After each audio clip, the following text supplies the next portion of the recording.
Sama ideja o nabavi zvonov se je začela pravzaprav v Kloštru, ne. Tam manjka zvon in elektrifikacija.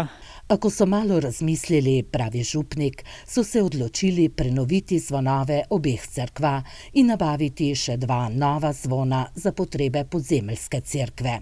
Nas je vodila ena ideja oziroma želja, da bi se ta tradicija zvonjenja nekako ohranila, poživila, pravzaprav posebej pritrkovanje, ki je kar nekoliko zamrlo, skoraj že tukaj v Beli krajini, torej in zdaj bo to možno, ne. Naložba je bila kar velika.